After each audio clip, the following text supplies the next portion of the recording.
One thing that we're currently excited about is there was some teasing of basically improvement in energy density that would make it so that batteries would allow for electric jets.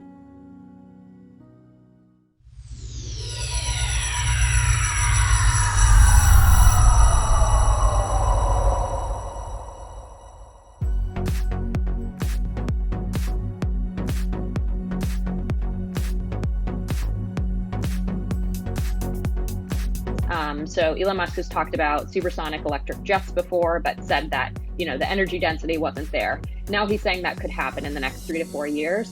What that means is that could be an incremental improvement for electric vehicles, but where it really makes the difference is for vehicles that fly. So this could enable things like electric air taxis.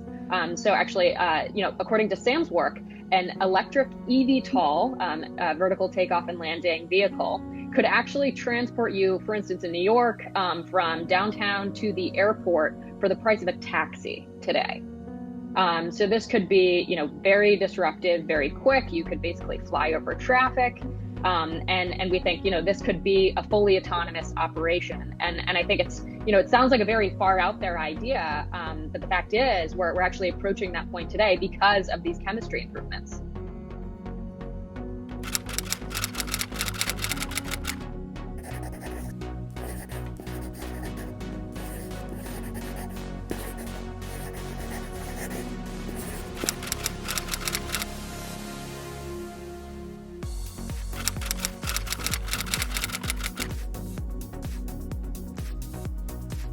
I'm in favor of flying things. Obviously, I do rockets, so I like things that fly. Not some inherent bias against flying things, but there is a challenge with flying cars in that they'll be quite noisy. The wind force generated will be very high. Let's just say that if something's flying over your head, if there are a whole bunch of flying cars going all over the place, that is not an anxiety reducing. You're thinking like, did they service their hubcap? Or is it going to come off and guillotine me as they're flying past? Well, the exciting thing to do would be some sort of electric vertical takeoff and landing supersonic jet. You have to transition to level flight, and then the thing that you would use for vertical takeoff and landing is not suitable for high-speed flight.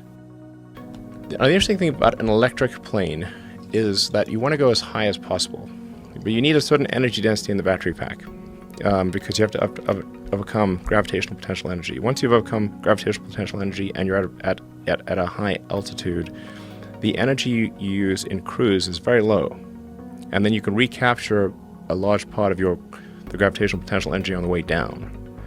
So you really don't need any kind of reserve fuel, if you will, because you have the energy of height, gravitational potential energy. This is a lot of energy.